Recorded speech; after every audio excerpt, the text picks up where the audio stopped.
Yepa, what up, mi gente? It's your boy Almargo. Welcome to a brand new Comic Crusaders special. Let me bring in my co-host over here, the one, the only Mr. Jeff Bracey. How you doing, homie? What's up, everybody? Good to be here once again with the one and only Omega. Oh, man, thank you, brother, once again to join me today because we got a dope team right here that has a movie that's dropping on the 20th from Dark Sky Films called Killer. All right, fire movie, a lot of fun. We reviewed it on the Comic Crusaders as well, so you got to check that out. But it's awesome. Today we have the director and the writer and actor, like Mr. Rogers, not that one, folks, a way different one, all right? Don't you dare put out that line, all right? Let me introduce first the one, the only the director of the film, Mr. Robyn August. Hey. And we have writer, actor, Tom Big Kiesche. Hey, how are you, buddy? How you doing? Well, welcome. Thank you for coming on and talk about this project you have that's coming out, dropping on 20th Dark Sky Films. You know, keep bringing us the fun and the horror. So I can't wait to dive into this. But this is Comic Crusaders podcast type joint. You know what I mean? We always like a good origin story. So I'll start with you, Robyn. Can you please let us know where you were originally from and what was the first thing in fandom that you fell in love with? I'm originally from a little bit north in California, a little town called Lompoc. If you've ever heard of it, we have an Air Force base. Yeah, we have an Air Force base and a prison. That's about it. It sounds like an X-rated movie. Yeah, maybe. Oh no, he's already been near prison, so yeah, it might have been. There's definitely some X-rated stuff being filmed in that prison. But no, it's yeah. So I was born in a town called Solvang. You might have heard that one. It's a little Danish town, little, you know. But yeah, I grew up there, so I didn't have much access to we just had like a couple small theaters. We had a drive-in, which I had a lot of my film loving experiences was at a drive-in. But as far as like fandom, man, I want to say I was a little too young for the Star Wars to really fully get it. I loved it, but I didn't understand fully until I was adult and I started kind of watching the films. But really, for me, I was a comic book kid, so I loved Batman. I loved Spawn, Spider-Man. I can't wait for the Spawn movie to come out. Yeah. I had the death. I actually drew a mural. I still draw, but I'm an artist. But I had a mural in my room that I painted, probably like 65% comic book characters that I loved, and then I had my own comic book characters I created that I painted like on this mural on my wall, and I had the death of Superman on there. So that was pretty cool. But we sold the house, and I think they probably just painted over it, which is kind of sad. Oh man, you should have taken the wall with you. I wanted to, man. I really did. I was like, can we just knock this down and take it with us? Parents wouldn't let me.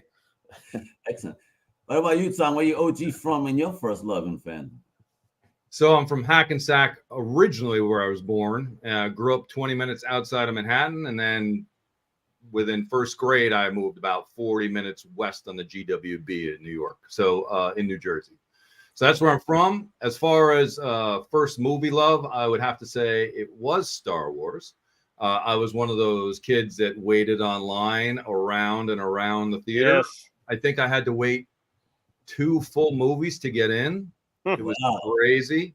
And then I broke my leg while I was in 5th grade running. And while I was in the hospital in traction, VHS became a thing. And so they had a copy of Star Wars somehow. And I think I watched it like 11 times in the hospital or something crazy like that. So that was like my first. Did you re-break your leg to stay longer? You know? What's that? Did you re-break your legs to stay longer? Exactly. A couple more times? My first album, my first musical album was the Star Wars album. And that's how pathetic it was for me at that point. Oh man, my folks got me that soundtrack, that score on vinyl. Me too. I played that thing just endlessly. Yep. You don't have it anymore? Disappeared one day, and I think my mom just tossed it out. She couldn't take it anymore. Oh man, that's like a collector's item. That'd be like would be now, yeah. Now we were dealing with impatient moms in that era because the things that my mama has thrown out. I love you, mom, but wow, we could have been you know. My dad, I remember he got me for Christmas. They got me this little Marvel book that showed you all the most expensive or worth the most comics. And I pointed at the Superman, the Action Comics, and I said, Dad, did you ever have this? And he's like, oh yeah, I think I did. I was like, you remember? It's like, yeah, I remember the cover. I had that. I'm like, what'd you do with it? I threw it away. We all did. Yeah. I mean, we all remember like getting those comics off the spinner rack, rolling them up, putting them in our back pocket, riding our bicycle back home to read them. Yeah. And just toss them wherever. Yeah. What about putting baseball cards in your? I did that. Oh my god! Spikes, spokes, yeah. But I used the worst baseball cards though. I would never put like a Frank Thomas rookie card on my bike or anything like that. Oh, the big hurt times, yeah, bro. All the Donruss boxes I would get like every year. I would just all the crappy cards. I just throw that on the bike. You know the ones. I love it. You know, yeah. That was my era too, man. In the '90s, Don Ross, Fleer, all that good stuff. Yeah, man. that was my jam. We're trying to get that Ken Griffey Jr. man. Trying to get that. You know, everybody was trying to get that one. Yeah, I had that. I had the Griffey at the time. You know, the Canseco, the McGuire rookies. You know, nice. Second year Roger Clemens. Because it was nice. You know, a strawberry. I think I have every single Frank Thomas rookie card. That was like my favorite player when I was yeah. All right, so let's not get into creative journeys over here. Start with Tom. So, when did you start getting into your creative journeys? Tom's got a really interesting history. I was looking into his bio, and that's a pretty interesting start to get involved in all this. Well, I was pre-med in college. I decided that wasn't for me. I realized that acting could help change the world in an interesting way, change perceptions. 2 years after taking a job in pharmaceuticals, on my 25th birthday, for my gift to myself, I quit that job and moved to New York to become a professional actor. Then I started writing to learn what writers go through so I could become a better actor. And then people were like, hey, you can write. This is good stuff. And then I started directing to see what directors do to writing and editing and singing. And literally everything that I do now is just to learn how to do something else better. He's a ground up guy. Yeah, I love it. I just love getting my hands dirty, and I love working with people and being a collaborator. And the other thing is, like, when you learn how to edit and like how to substitute a syllable that someone stuttered on, but you don't have another take, it's great because when you're a producer later on and someone says, I can't do it, it's like, bullshit, I can do it, and I'm a hack. You know, I went through a low budget film and I removed every reflection from a window frame. Wow. You can do it. Like, you know, so it's, to me, the more you know, whether or not you are or not, like I'm not a film director. I don't want to be a film director, but like I can talk to a film director now and, you know, and an editor and a sound person and all that.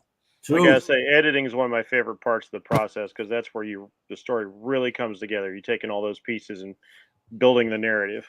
Editing makes or breaks a movie. Beautiful. And for Star Wars, you know, just for remembrance, for those who know, Lucas's first cut of that movie was horrendous, and it was if I'm remembering correctly, it was saved by his wife.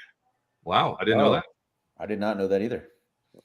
I just know the remakes of with the CGI was terrible. I don't understand. Like his situational humor in the first three movies was so good, and then he went back and did that, and he went back and did you know, the prequels, and it was slapsticky, and it just didn't work. The humor did not work at all. Yeah. So Robyn, let's get into your journey. When did your love and step dipping in begin? This getting into films, directing, whatever creative spark was it that inspired the journey? I mean, honestly, my first love was actually was drawing. I came out to. I was supposed to go to the Art Center Design in Pasadena. I got accepted there, but actually was going to be in the film department. I spent all this time trying to do this illustration portfolio, and then they rejected me. But they wanted me in the film department because I did this little CD-ROM from my high school. But honestly, yeah, it was the first CD-ROM. Yeah, the first CD-ROM in our yearbook, and I did this little short film.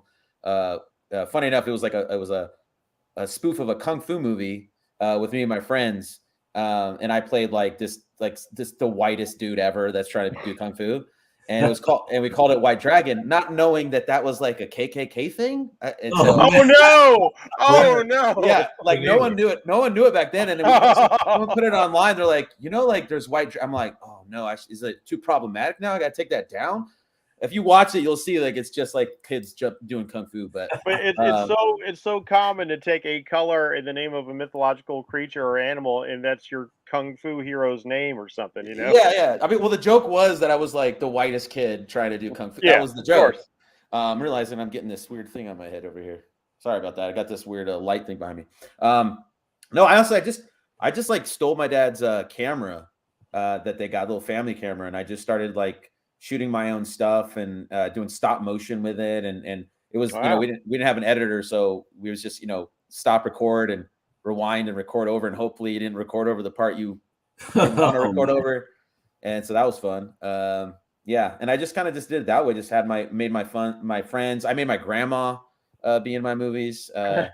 Yeah, we did. I'm gonna get you sucker kind of stuff. Where that's how it all starts, man. Just yeah, man, like, I had my friend, my grandma would be in it, and we'd steal her purse, and she's like, I'm gonna get you, punk. And then my friend would dress up in her dress and then beat the crap out of me. And so it was like totally like a Wayne's Brothers kind of thing. Yeah, I love that sort of thing. Like when you spot that in an old 70s film, like you can like, here comes the stunt man. Bam! Stunt man in a dress.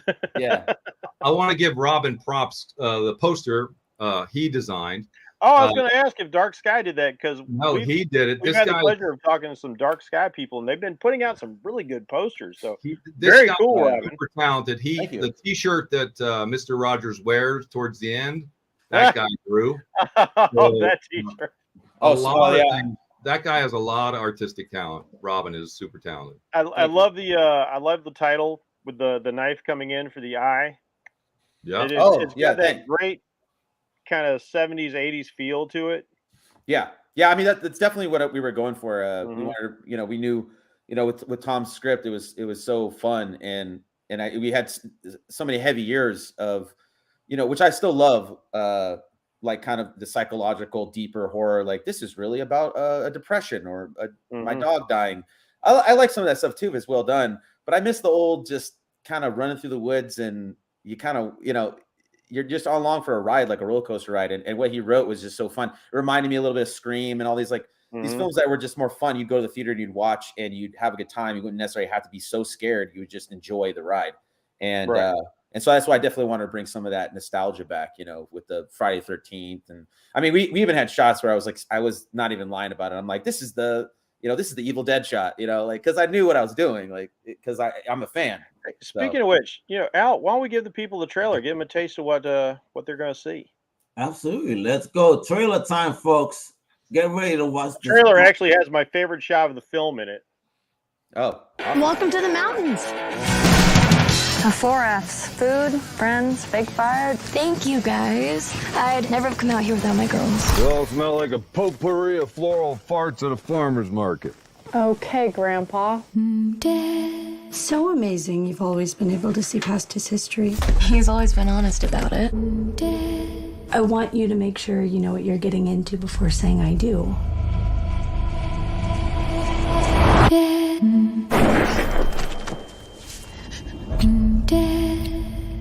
I heard a gunshot. Are you okay? Where are Jess and Ray?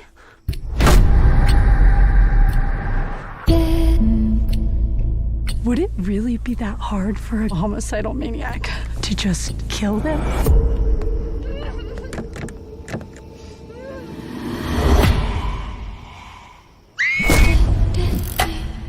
If this is one of your stupid jokes, you think I'm lying? We have to stick together. There was an incident up here yesterday involving Ed Rogers. They said somebody shot him in the back.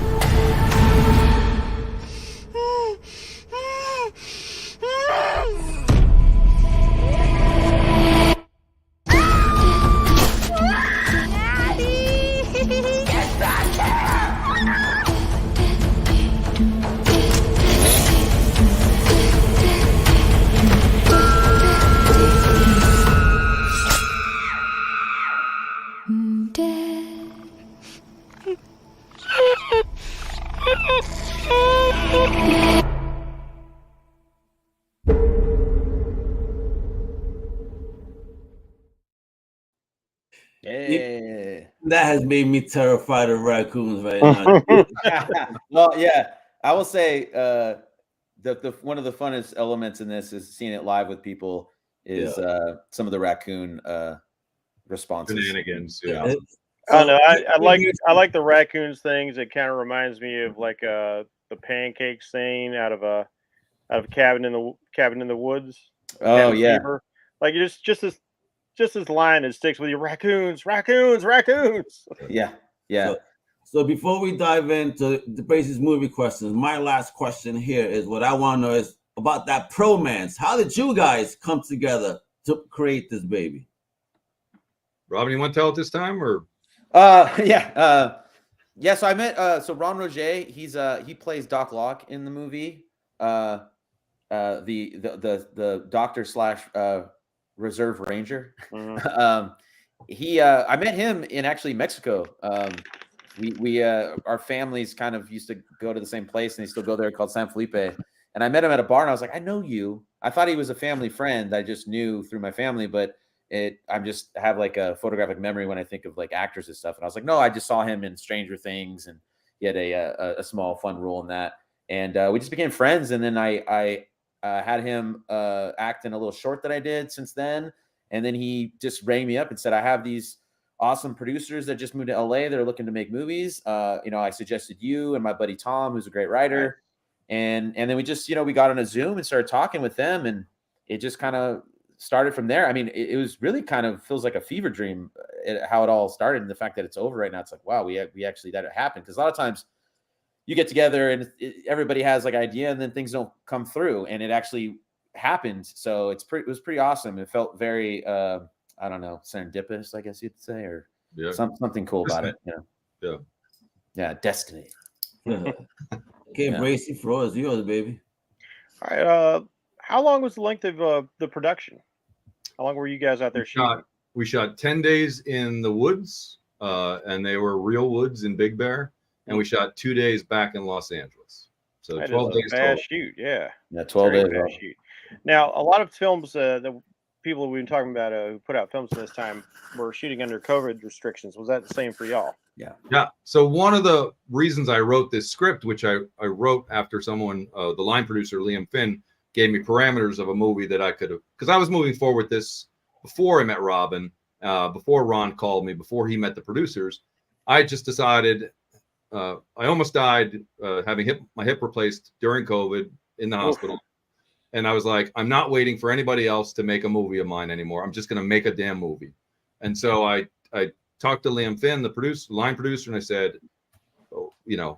help me make a movie. And so he gave me parameters, and I wrote the script within 2 weeks. And he's like, we can do this. Just where are you going to shoot in Los Angeles? You wrote it in a forest. So anyway, when everyone came in, sorry, I lost my train of thought, but and the end. Well, first off, Lloyd Kaufman approves of you making your own damn movie. Yeah. There's that. And it makes a lot of sense because a lot of the people we've talked to in the past couple of years who've got films that are just being released now, understanding the length of production, post-production, all that sort of thing. It goes on to the business. A lot of people chose to make horror films because you could take people to isolated locations to minimize your risk of having any cross-contamination. That was the question. So yes, one of the parameters was do it outside because it's cheaper, and also we're in the middle of COVID, and that I had a ton of camping gear. I had knowledge of camping. I've camped for many, many years, decades. So it was like right in the woods, and we can shoot it during COVID. So we shot it in October of 21 at the height of COVID. So it was a challenge, but we had no cases, and our executive producers and some of their friends were our COVID officers. They all got whatever that was, certified. Right. And it was great because it was sort of a pod. We went away. We were all there for those 12 days, 2 days off in between the 5 days. And then we came back, and we sort of all kind of stayed in a pod, limited, and knocked it out with the next 2 days. So yeah, I felt like summer camp, but we're making a movie. Yeah. What time of year were you guys shooting? October of 21. Okay, is it cold out in California? I mean, California is generally kind of warm, regardless, because it looked nice and sunny, but movie magic, of course. Yeah, so we were over 7,000 feet. So we had 70-degree days, we had cloudy days, sunny days, we had down to 15-degree Fahrenheit. We had snow, sleet, rain, and and so when you realize everything that we had to tackle with this movie, the 12 days, the weather, snow, sleet, like the movie's impressive on its own, I think. But when you know all that stuff, it's like really Your movie made Mother Nature emotional. Apparently, it went to so many. I love getting these stories of like whatever harrowing problems the crew has to overcome during a shoot, especially like a remote shoot or an outdoor shoot location. Like we talked to some folks who it turns out they were shooting very close to what ended up being like those hunting grounds of a serial killer. Oh, And geez. I was like, well, this could have turned into a real horror movie for you guys, but thank God it didn't. Well, we actually had there was some ghost stories in our crew that apparently some people saw some stuff, and we were told that there was some kind of history. I don't know exactly remember if you remember. I just remember that we made the joke about ghost children. Apparently, yeah. something about children in where we're at in the camp, and then one of the lighting guys says he swears that he saw I forgot what he called it, what they're called exactly, but a black shadowy kind of smoky figure in one of the overnight shoots. So they said they saw stuff. Yeah. That's terrifying. It was so cold at times that our blood gags froze. Yeah. And Kelton and Bailey, our makeup department, had to like have hair dryers out there to keep them warm. And actors that were going to be shirtless in the film when it was 15 degrees Fahrenheit were like, you're not going to be shirtless today. I don't care how much you want to be. Put on a damn shirt. It's freezing. So yeah, plus we couldn't do the very shirtless. kind of you. Yeah. We couldn't do the shirtless. I realized after the last interview we talked about that was because we didn't realize that I guess tattoos are considered art. So you have to get like approval for someone's tattoo. Oh, we had that. Really? Yeah, they did. I've never heard that before. Yeah. Wow. Yeah, I didn't know that either. Producers were on that. We have contracts on his art. Oh, okay. So, yep. That is something else. I mean, it's so strange because I always look at tattoos as more of a work for hire sort of thing. So it should be. But hey, Yeah. I don't know the legalities of all that. This is my first time hearing it. That's you very have to have the paperwork tidbit. on a tattoo. Huh. Yep. So you have to register. I got to register my task now. Look at this, folks. And this wasn't a big production, so you couldn't get all the awesome makeup they have to cover like all of Angelina Jolie's tattoos. And that would be an extra 2 hours in the chair. Yeah. For that alone. Interesting. Or the And like CGI it. and that's very kind of you because I've spent several hours out in the cold, covered in fake blood, and it is absolutely no fun. No, it's still cold, and he was still freezing, but at least it wasn't, Yeah, But at least it wasn't like just you and having all that gunk on you, and it's not coming off anytime soon. Yeah. Well, that same actor, we did do something that I still feel bad about. He didn't want to do, and then it ended up not really making the movie so much, so I felt even worse. Oh no! It had involved insects on him that we didn't know till at the time he was like deathly afraid, which are like completely harmless insects, but I didn't know that he had a fear or phobia for that. Sure. And he still did it like a champ, but then we barely used it in the movie, and I feel terrible. So, oh well. Yeah, I like hearing these stories of actors who are troopers. When I think of like everybody was super great. The little gal from Veruca Salt from Willy Wonka and the Chocolate Factory did not like chocolate, and she's game. She's just eating chocolate, and she's hating every second of it. So I respect the professionalism of people on a shoot. The love of the craft and just wanting to get things done. Yeah. Now, your casting process. Tell me a little bit about that. Where did you find all these individuals? Like, what kind of drew them into the project? So I'll answer that for Bob, and you can tag in. So Ron asked a friend of his and a great casting director named Iris Hampton to come on board as a casting director. She cast a lot of the Power Ranger stuff and a lot of other stuff. Oh, and then Jenna Z was an actress that was studying at a school that I was an acting teacher at. So through another teacher, she was recommended. Emily Hall is with like a super agent and a super manager team, and they submitted.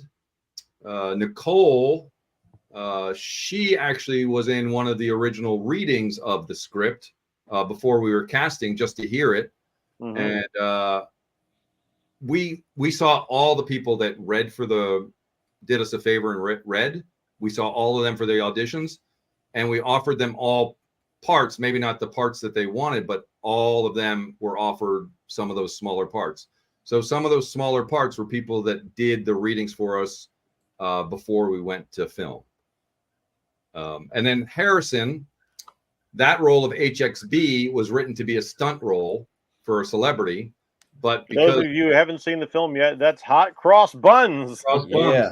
So that was a slam dunk role for a celebrity, but we couldn't come up with those extra thousands of dollars to get a celebrity or all the parameters that we would need. I'm glad he didn't. He killed it. I loved him in that role. Yeah, I met him at an audition, and then I met him at a reading where we were reading both as actors, and I was like, we're going to work together someday. And we all offered our friends auditions, and we told them, hey, look, just be yourself, do it as you, don't do a stereotypical read. And he came in and brought it, and what he did at his audition is exactly what's on that film, and he killed it. Yeah, he changed our whole perspective on that. Like I think we came in thinking, that cabin in the woods kind of thing, and he had this whole other twist on it that I said, that is so not what people will expect. That's great. And if you ever meet a Harrison, he had a small part in the movie Seven, which is like one of my favorite movies ever. Okay. And he has a great David Fincher story. If you ever get him on the podcast, let him tell you that story because it is so good. All right, Al, add him to the list. Yeah.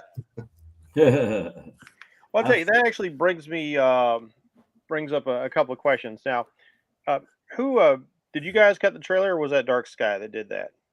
Dark Sky. Through Dark Sky. I think the company was something Dinosaur, was it called? I forgot the name. That'd be hilarious. It was. Oh, actually, no, I think it's Hollywood. I think it's Hollywood without the Y. I think it's Hallwood or something. Okay, because the people who put together the trailer, and this is why I'm very careful about trailers. If I look for a teaser, and if that's good enough that I want to see the movie, I try and avoid anything else. Yeah. Because I will say the trailer, even the one that we just showed here, gave me not the correct impression of what the film was going to be. Good. Because that is very much slasher in the woods, straight up horror thriller. And I don't know, it was my expectations that gave me this bias, because I thought the film was tonally uneven, because it starts off with all these thriller elements, and then all of a sudden the camp starts coming in. So that kind of blindsided me watching that, because the trailer didn't do the film the service it was desired. But I understand when you're the distributor, you're trying to figure out how to market the film, and they don't always have the concept for it. There's a lot of, so when I wrote the script, I never thought what is the trailer going to be? Right. And so there's a lot of the humor in the movie that doesn't make it into the trailer, because if you show that, you give away the movie. And none of us. I will say that for the trailer doesn't give away any of the secrets of the film. And thank God for that. I can't tell you how many films have been ruined by a doggone trailer. Yeah. And we were all anonymous, or all on the same page with that. Like, that's the one important thing, is like, we don't want it to give away anything. We want it to be exciting, but we don't want it to give away anything. So yeah, sometimes you can't avoid it. Like, there's going to be people that can guess, you can't really, but we did try to work with the first cut, gave a little too much away. Then we worked on that. But I agree with you. I think for me, it's a little of a double-edged sword, because I understand that they want to present it. You want people to get their butts in the seat and watch. Yeah, you got to sell the film. Exactly. And but if you're the type of person that's only looking for that type of horror, then yeah, you'll probably get disappointed. I personally love all shades of horror. And so sometimes I like that. I like going in thinking it was one thing and it's something else that I really enjoy. So I think we were just willing to take the gamble, because we understood that we couldn't really, if we approached it in another way, then it showed how much, I guess, kind of nuance a lot of the film has. Maybe that would turn people off, just to see it. We just need people to see it. It's I don't envy the people who are trying to put those things together. It's definitely a tough thing. And I've seen some magnificent films that they flopped at the box office because the company didn't know how to market it, but they end up becoming these classics years later. The Village is a perfect example. Yeah. Yeah, exactly. I love The Village, but they marketed it as like another Sixth Sense, and it was not that. Right. Yeah. Yo, Tom, let me ask you here. Since you are the writer, and here you are as Mr. Rogers, did you intentionally write yourself into the film, or was that just a happy accident? No, I built the script around me. Again, I was almost dead, literally. aspirated. And I was like, no, I mean, you use what you got. Like I had camping gear in my garage.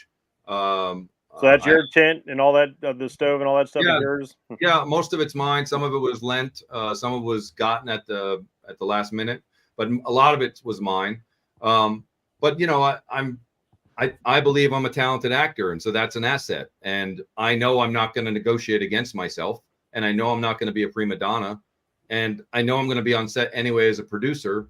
So that's one less mouth to feed and one less bed to rent. And like, besides me wanting to do it, and quite honestly, the easiest time on set was when I was acting. Because when I was acting, I could just be and just relax and be the character. But when I wasn't, I was literally breaking down stuff, running stuff, moving chairs, building stuff, answering, emergency calls. Like, yeah, that's in you, man. You got to wear all those hats. You got to wear all those hats. It was all hands on deck. Hands on deck out there, especially at night when it's cold and we had to get things broken down. It's like you'd see Tom. I mean, especially like the days that Tom, wasn't in scenes. He was lugging he's a big guy. He's lugging.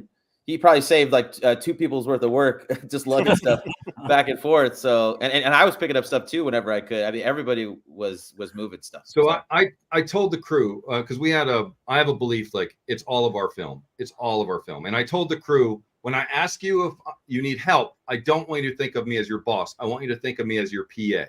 Right. And so it took them like maybe 3 hours to realize I was serious. Like if I say, do you need help? And you say no, and then you're put me behind, you're going to hear about it. But if you say you need help, I'm not going to bitch about it. I'm going to go do it. Like I'm cool. I've got to say, I love what the big studios can do, and everything. I love seeing those spectacles, those tent poles. But my heart lies with the small guy, the indie creator, the non-unions. Like, and nothing against the unions, right, but you can just get stuff done when everybody's allowed to pitch in and do things. And for a guy who's like, still in the studio system, I like Clint Eastwood's approach to things, which reminds me of how you are right there. That's who I tell the story that I heard about him being in a 5th floor walk up and announcing to everybody, you take something down with you and I don't give a shit. You take it down with you. And like, that's what I think. Like, we're all people. We're all there to do a job. Like, let's get out. Let's do it. And let's get out of here. I love Clint Eastwood. I agree. I have one gripe with him though. He should have cut that baby scene out in American Sniper. Cut that scene out. Don't throw a fake baby in there. No, you ruined the whole movie for me. I tell you, I still can't watch $1 Million Baby because I know how it ends. It's like, that's too much for me. I can't that's watch a tough that. one. Yeah, that's tough. I never looked at Chairs the same way again. Yeah, no. Let's talk about my favorite shot in the film. Now, you guys have some, for me, and maybe again because I'm a big cinemaphile, big horror head on top of things. I was waiting for certain things not to be so obvious, and I thought like, okay, well maybe we're homaging the '80s, we're doing that sort of thing. For me, certain things just played out. I was like, okay, I see where that's going. I'm looking for something more, and these characters seem flat, but maybe they're supposed to be flat. But then you give them extra things, and that made me go like, oh, okay, well maybe this isn't just sort of the standard fare. And one of the things you guys excelled at was you had these clever little fake out scenes. Like, I love how the film opens up with Eddie running through the woods, and she falls against the tree, and you scream, and you zoom right in on her. And so you're like, okay, she's done. And then you get into the movie and you find out how central she is to everything that's going on. You're like, oh, now that's interesting. And the 2 semi sort of bitchy friends, I was like, okay, these are little cardboard cutout figures. They're going to be dead sometime in the film. I'm just waiting for somebody to off them. But then you have these moments. And for Jess, my favorite shot in the film actually deals with her when she steps out of her role of just being the bitchy friend, and she's telling the other character off. And then we get this amazing shot I like to call the knockout shot. Yeah, that's all right. How did you guys do that shot? Because I love it. Like, her head whips and we go right into slow-mo and the camera follows her down to the ground. Love that shot so much. Okay. Yeah. And I was like, I want this. This is the shot. And so for people who aren't aware, a story cam is a camera that's affixed to the actor, and it focuses on them. So they stay pristine in frame, but everything else around them shifts and moves. Yeah, exactly. So we turned the camera around, and we shot on Sony. We shot on the FX9 mostly, but then we had the FX3 that was kind of like our action shot that we Nice. A lot of those crane or those certain shots like coming down to the camp or running was literally Isaac, who was a beast, with a monopod and a gimbal on top of that. That's all, and a little FX3. And so we just turned that around, and then we basically we actually did it backwards. So because we can't hit her, obviously, so the stick is on her head, and then when we release, the actor takes it out, she makes the movement, and we actually just caught her as she was falling to the ground, and there was a mat there, so we caught her in her performance, and then we just reversed it and put it in slow motion. So I mean, sorry, we didn't reverse it. He reversed the stick, so right. She's in regular motion. But the first scene before the hit, that's reversed, because we want it to look like it's coming right up to her head. So we reversed that shot. Then we cut to reversing the stick and her performance as she falls to the ground. Movie magic, folks. Movie magic. That was a fun shot. Yeah, that was a fun one. Yeah, like I said, like that is that one shot in particular has so much production value for me. Like it is such a beautiful piece of work. Just a excellent professional level. Thank you. Just moment there. Yeah. And I'm so glad that they had the brains to put that into the trailer, because I'm watching the trailer, I'm thinking, oh, another slasher, that's fun. And I see that shot and I was like, okay, I've got to see this movie now. Oh, awesome. That shot alone sold the movie for me. Well, that's great. So can I ask about that mask right here? Whose face is that got molded? Ron Rogge, the other producer, he had a friend named Mark, and he had made masks, I believe, and he made that mask for us. Yeah, he used to make he used to work. I think he does a lot of stuff with Rob Zombie. Oh, cool. Oh, nice. Yeah. Cool. So, and he cut us a deal because he knew we were shoestring budget, and he did an excellent job. Excellent job. We had so many super talented people who were on board from the very beginning. He was really cool too, collaborative wise. Because he's like, send me your ideas of what you think the mask should be, and I was just thinking about the backstory of the character, and so we collaborated on that, and then I thought he did a really cool job, and I think one of the things we wanted to do, which I hadn't seen really, was the hair, the fake hair, because I've seen I've seen masks of people with the regular hair, like I think the hair gave us a lot more character. I really dug the hair on it, like Hatchet, or like you see long haired characters with the mask, but I was like, I've never seen, because I remember as a kid, part of the mask is really a little bit of it is growing up with not that much money. In my town where I'm from, a lot of my friends that didn't have that much money, they have to make their own Halloween costumes. So there was a little bit element of that, of like if you had to make your own mask and the hair, and so like there was a lot of like kind of backstory that I got to work with them on that was really cool. Yeah. I mean, I dig it because just in the context of the film, every slasher, especially all the iconic ones who are going to have like their signature weapon, their signature look, their signature mask or whatever, they need to have something that's going to tell a story. And I like the story the mask itself tells. The mask becomes a character. When you see it's like it's made out of paper mache. So, here's somebody just made this thing, and it looks like something somebody just made in their spare time. That's what the character actually makes her own mask. I mean, it's not really in the movie, but it was in the script, and you definitely get that from the context of it. Yes. This isn't some Halloween mask. This is something this character obviously made for themselves. I'm not going to say who. Got to see the movie, folks. And it just adds an element. And again, I got to hand it to the trailer being shot like that you can never tell who's actually in the mask, which I appreciate. And the hair helps hide who it is. Another big plus there. So sometimes, you'll see somebody in a mask, you see the side of their head, the back of their head, it's like, oh, okay, I know who that is now. That's spoiled for me. Yeah. I don't want that kind of thing. But for just such a simple thing, it came across as nicely creepy, and especially the shots you've got there where it's just kind of posted up on the pole and just watching you. Yeah. It's good stuff. Yeah, and we ran out of when we were trying to think of masks, we couldn't find any crappy William Shatner masks.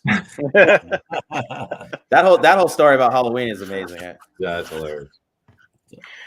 How much fun did you have with the gore scenes, man? Because you have some scenes You here. definitely have some fun gore in there. Yeah, man. I mean, what's up, bro? What inspired those? So Kelton and Bailey, shout out Kelton and Bailey. Yeah, Kelton and Bailey, our makeup department, 2 people rocked it out of the park, covered in garbage bags, and hilarious. To watch the effects being done, just outside the frame of the camera, it's entertainment alone. Like how they can make it look so good on screen and how comical it is just off the screen. Yeah. It is funny. I've seen, being a longtime reader of things like Fangoria and being into, watching all these behind the scenes on the DVDs and the Blu-rays and stuff like that. And it's remarkable what looks absolutely ridiculous when it's all in the good lighting and everything. But then you see it on the film is like, it's all lit perfectly in a shot. And you're like, oh, I'm completely convinced. And one of my favorite gags is the neck stab. And it's a very simple gag, but this is going to show my horror nerd. I like the way the blood spurted. Yeah. That looked like a big, a big jugular slice. Yeah. And it's like, okay, that's very convincing to me, the way it spurts. Because some people get kind of lazy. They've got like the strip of like sponge on the knife blade. They run it across you, and you just see a few drips. But like that thing looked like it had some real PSI to it. And I was like, bravo. When you ask someone that was pre-med, they'll tell you how the blood splatters, right? Yeah, there you go. That's what what's his the famous practical effects artist Servino? No. Savini, yeah. He was in the military, wasn't he? That's why I heard he got a lot of his from just seeing. He was I believe he was a military photographer, and he took that experience with him. Yeah. And so he knew what broken bodies looked like. Yeah, I know. That's what actually Kelton was just. Tom was interviewing Kelton the other day, and he was saying they were asking like, what if you want to do this for your career? What are some advice? And he was saying, have a tough stomach, because in order to find out what stuff really looks like, you're going to have to see real pictures and real things, and to know what it kind of looks like to play into that to make it look somewhat. Yeah, I used to do my own out of kit like FX for like little movies we'd shoot around here, and you research what a compound fracture looks like. You're like, that's nasty. Not fun. I mean, actually, speaking of that, we had to look up, and I did not know this, a raccoon attack. Oh, so you did look up raccoon wounds? Oh my God. Okay. So Tom wrote this in the script, but when I thought of this scene and I asked him, like, can we change a couple things? Because there's this one moment it's in the trailer as well that was actually something that happened to me as a child with raccoons that scared me. I never got attacked by the raccoons. There was just a ton of raccoons coming at me, and it terrified me as a child. I didn't know they were that vicious until we saw pictures and we went, "Oh my God, these stay away from raccoons." Yeah, they look cute, but they can be mean as hell. Wow. Yeah. Let me ask you guys something here. So, in regards to the story, how do you approach that balance between suspense and character development in the narrative? Oh boy. Because you had to juggle that, and you also had like about halfway through the film, you really start cranking up the humor too, and so quite a juggling act. Yeah, so the script that I originally started moving forward with was more cat and mouse. It was more horror than suspense. But as the executives wanted more of a suspense thriller, so we had to kind of change things around.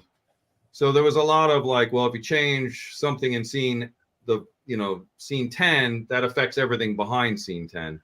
So there was always the humor, and there was always the gore, and there was always a lot of the elements that are there, but how we got to it did change through multiple drafts.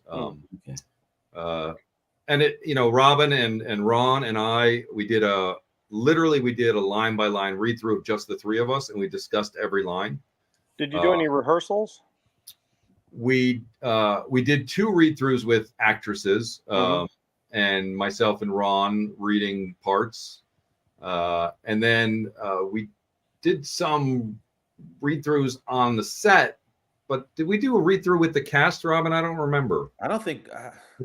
we did. Yeah. I think we didn't have much time. Yeah, I don't know if I feel like we didn't do it on the first day that we came in before. We might have done it the night before shooting. Yeah, we might have done a run like everything's a blur. It was so fast. Yeah, I mean, 12 days, that's a quick production right there. Yeah, so fast. Yeah. And we're doing so many jobs and, putting everything together and lugging stuff around that. And that's the thing too. I personally, my take on horror, that's one of the reasons why I got up like Walking Dead. It's just because people aren't that serious all the time. Someone has to crack a joke. It just started driving me crazy. That's not how humans act. This is a little bit more on the campy side. Obviously it's like trying to make people laugh a little in the theater, but if I was getting chased by a killer, I'd probably still crack a joke too. It's a defense mechanism. People react to stress in all kinds of different ways. Some people hysterically laugh. Some people like myself, humor is a defense mechanism.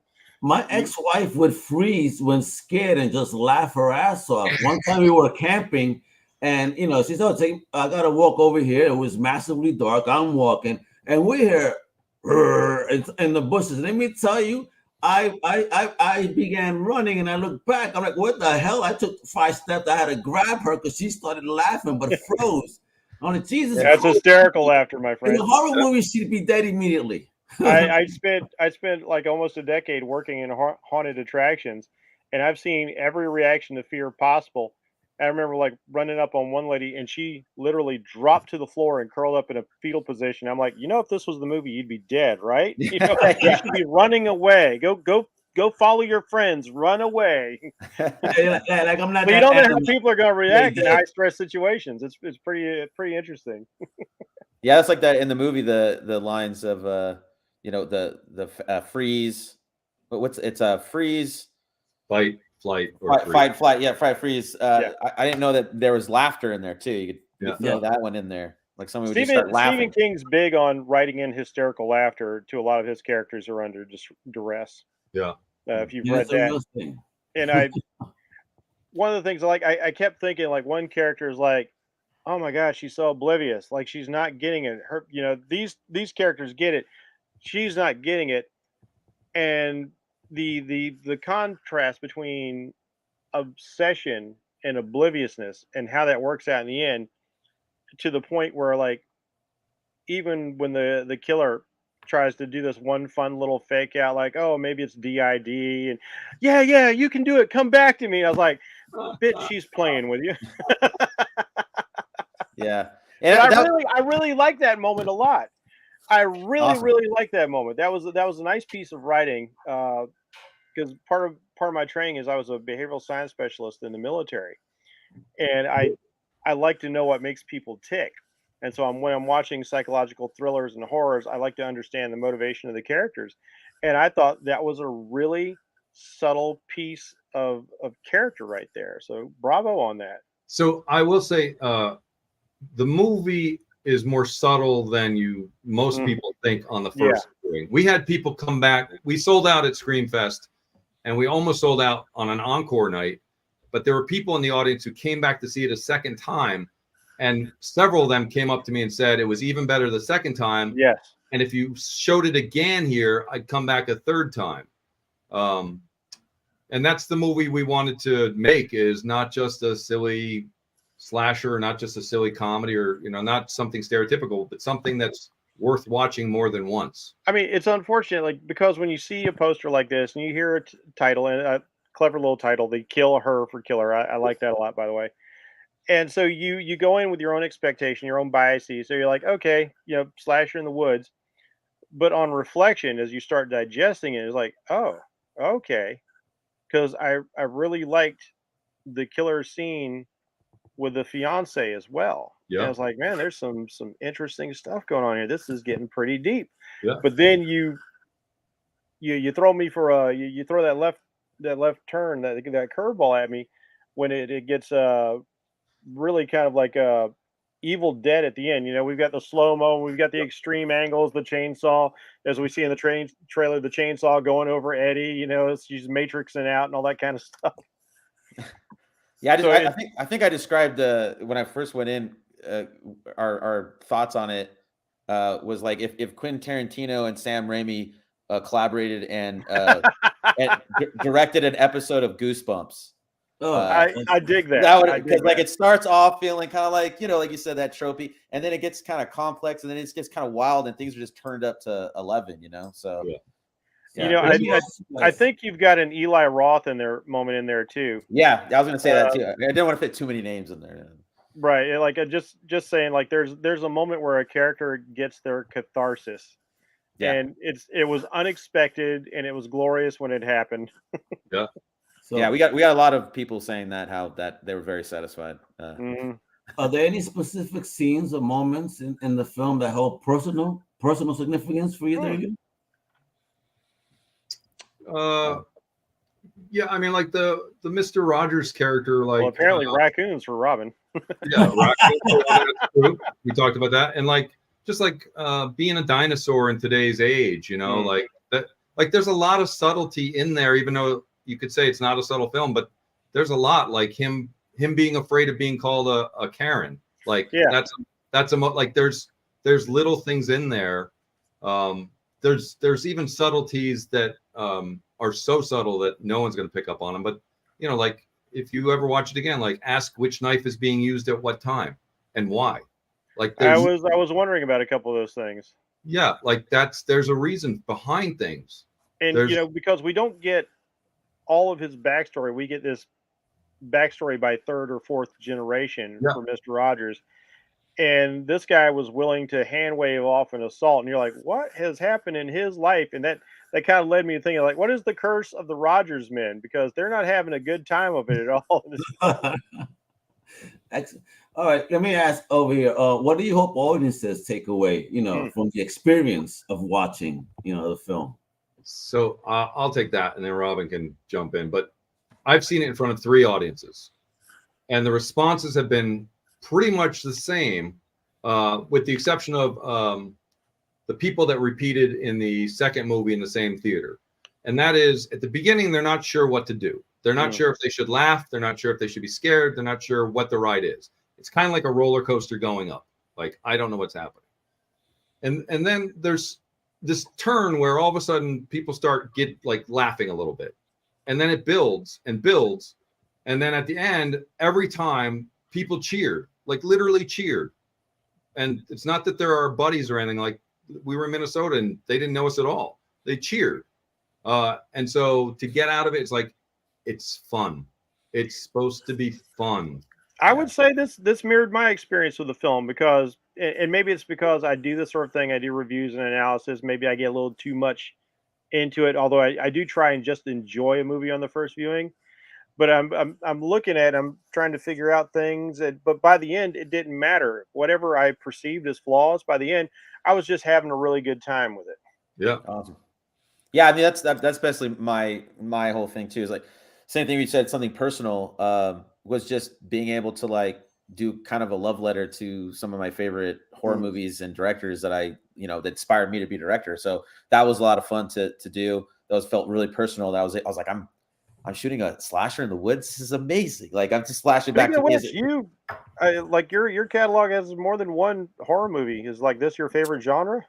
No, actually, I love it all. I mean, actually, I probably my own personal writing. I definitely probably go more in the vein of maybe psychological thriller, and I like kind of the ghost elements of and thing. I'm not really a huge slash. I like slashers for, it's almost like my comfort food. It's like my McDonald's, like I can just sit back, have fun, watch a guy chase a bunch of people and kill them. Oh, I can see why you enjoy this so much, because it does have the elements of the psychological thriller. Yeah. Unless Al has anything else, my last question is, what can we expect to see from you guys next? With the caveat, because the last folks we interviewed couldn't talk about everything because of the SAG-AFTRA and all these things going on. So I'm currently raising funds for my next project, which is another horror film. Nice. Although when I came out of this, I was like, okay, now I'm back. I walk dogs as a volunteer all the time. And very nice. Yeah. But I'm trying to save dogs' lives. And then I came out of this like, okay, now I'm back to that. And so I'm trying to combine both my passion for dogs and love of dogs with entertainment. So I'm trying to put them together, which I got someone for you, Tom. I got someone you need to connect with that loves dogs. It's a great story. Oh my God. Okay, so the script is called For Mr. Goo. If you go to GoFundMe for Mr. Goo, you can read about it. It's there. But yeah, I'm in the process of just trying to raise money for pre-production and to get the right team together. And Robyn will be reading it. Actually, we just talked about it today. Actually, yeah. I was about to say, are you guys going to work on this project? Are you going to work together? I want to work together with whether or not that's the right project for him and me, but I want to work together with Robyn 100% again. He's awesome. Yeah, Killer 2. Yeah, and there's Killer also 2. the sequels.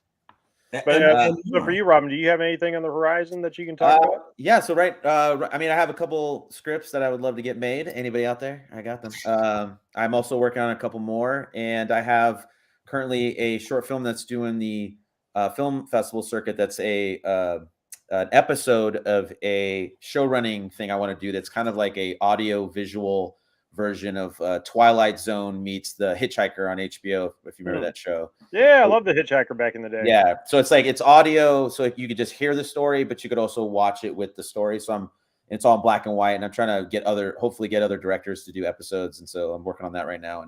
And yeah, I like that. I like the alternative media. One of my favorite experiences was Stephen King's The Mist was released as an audio play, and the sound design on that was incredible. It like really put you in there. Yeah, it's such an underrated movie. I don't know why it bombed when it came out. I love that movie. I thought it was great. Well, folks, let me say thank you so much for discussing this amazing project. And folks, it's right here. It's coming to select theaters and digital platforms in 3 days on the 20th from Dark Sky Films. So make sure you check it out. You want to follow all the projects of Dark Sky Films, just check them out on social, Dark Sky Films. But of course, follow this amazing team right here. This is a fire project. I'm telling you, you can follow Robyn and Tom at Instagram. It's Robyn of August. And there's also Tom Kiesche. Show the love. I mean, let me show you that poster one more time so that way you do not mistake. This is the movie right there. All right. Dope poster. All right. With that 80s vibe, I'm telling you, it's a hell of fun popcorn flick. Definitely, if you're a couple, grab your mate, get on that sofa, or go out and watch this if it's available in your area. I guarantee you will have a fantastic time. Bracey, as usual, thank you for your wonderful questions. Tom, always a pleasure. For your time. My Thank you very much. Crusaders, you know what it is. Hasta la próxima, mi gente. Much love. Huepa!